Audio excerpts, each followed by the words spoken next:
बिस्मिल्लाहिर्रहमानिर्रहीम अस्सलाम वालेकुम। ਤੁਸੀਂ ਦੇਖ ਰਹੇ ਜੀ ਉਸਮਾਨੀਆ ਚੈਨਲ। ਅੱਜ ਸਾਡੀ ਵੀਡੀਓ ਹੈਗੀ ਜੀ ਕੈਪਸਿਕਮ ਸ਼ਿਮਲਾ ਦੇ ਹਵਾਲੇ ਨਾਲ।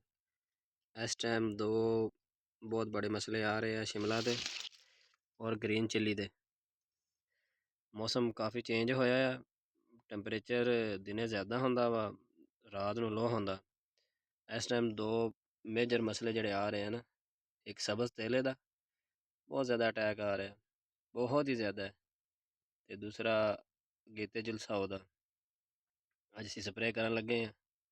ਮੈਂ ਕਿਵੇਂ ਆਪਦੇ ਦੋਸਤਾਂ ਭਰਾ ਨੂੰ ਸ਼ੇਅਰ ਕਰ ਦੇਵਾਂ ਜਿਹੜੇ ਗ੍ਰੀਨ ਚਿੱਲੀ ਕੈਪਸਿਕਮ ਸ਼ਿਮਲਾ ਦੇ ਹਵਾਲੇ ਨਾਲ ਟਨਲ ਫਾਰਮਿੰਗ ਕਰਦੇ ਨੇ। ਸਾਡੀ ਫਸਲ ਜਿੱਦਾਂ ਦੀ ਹੈ, ਜਿਵੇਂ ਵੀ ਹੈ, ਸਾਡਾ ਕੰਮ ਹੁੰਦਾ ਅੱਗੇ ਆਗਾਹੀ ਦੇਣਾ। ਮੇਰੀ ਫਸਲ ਮੇਰੇ ਤੋਂ ਚੰਗੀ ਵੀ ਲੋਕਾਂ ਦੀ ਬਹੁਤ ਪਈ ਹੈ, ਦੂਸਰੇ ਜ਼ਿਮੀਂਦਾਰਾਂ ਭਰਾ ਦੀ ਬਹੁਤ ਚੰਗੀ ਪਈ, ਉਤਾਰਾ ਵੀ ਦੇ ਰਹੀ ਹੈ। ਇਹ ਹਰ ਕਿਸੇ ਜ਼ਿਮੀਂਦਾਰ ਭਰਾ ਦਾ ਆਪ ਦਾ ਤਜਰਬਾ ਹੁੰਦਾ, ਹਰ ਕਿਸੇ ਭਰਾ ਦਾ ਆਪ ਦੀ ਟੈਕਨੀਕ ਹੁੰਦੀ ਹੈ। ਮੇਰੀ ਇਹੀ ਕੋਸ਼ਿਸ਼ ਹੁੰਦੀ ਹੈ ਕਿ ਮੈਂ ਜਿਹੜੀ ਆਪ ਕੰਮ ਕਰਾਂ ਉਹੀ ਅੱਗੇ ਆਗਾਹੀ ਦੇਵਾਂ, ਅਗਾ ਮਸ਼ਵਰਾ ਦੇਵਾਂ। ਪਰ ਮੈਂ ਜਿਹੜਾ ਕੰਮ ਕਰਦਾ ਅਗਾ ਜ਼ਰੂਰ ਲਾਜ਼ਮੀ ਸ਼ੇਅਰ ਕਰਦਾ, ਅਗੇ ਦੋਸਤਾਂ ਭਰਾ ਨੂੰ ਵੀ ਕਰਾਨਾ। ਅੱਛਾ ਰਿਜ਼ਲਟ ਹੁੰਦਾ। ਫਸਲ ਮੇਰੀ ਦੇਖ ਸਕਦੇ ਨੇ।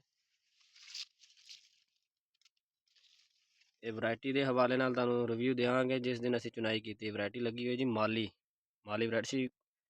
3 ਸਾਲ ਤੋਂ ਮਾਲੀ ਵੈਰਾਈਟੀ ਕਾਸ਼ ਕਰ ਰਹੇ। ਪਹਿਲੇ ਔਰੀਬਲ ਕਰਦੇ ਸੀ, ਤੇ ਸਪਰੇਅ ਦਾ ਅਸੀਂ ਤੁਹਾਨੂੰ ਰਿਵਿਊ ਦੇ ਦਿੰਦੇ ਹਾਂ। ਸਪਰੇਅ ਅਸੀਂ ਕਿਹੜਾ ਕਰ ਰਹੇ ਹਾਂ। ਇੱਕ ਸਪਰੇਅ DGC ਦਾ ਪ੍ਰੋਡਕਟ ਹੈਗਾ ਜੀ ਫਾਈਟਰ, ਸਬਜ਼ ਤੇਲੇ ਵਾਸਤੇ, ਥ੍ਰਿਸ ਜਿਉਂ ਵਾਸਤੇ। ਨਾਲ ਹੈਗਾ ਜੀ ਐਲੀਵੋਰ, ਨਵਾਂ ਪਿਛਲੇ ਸਾਲ ਪ੍ਰੋਡਕਟ ਲਾਂਚ ਕੀਤਾ ਸੀ ਕੰਪਨੀ ਫਰਟੀ ਸਾਇੰਸ ਨੇ। ਉਹ ਹੈਗਾ ਜੀ ਸਫੇਦ ਮੱਖੀ ਦਾ ਅੰਡੇ ਬੱਚੇ ਵਾਸਤੇ।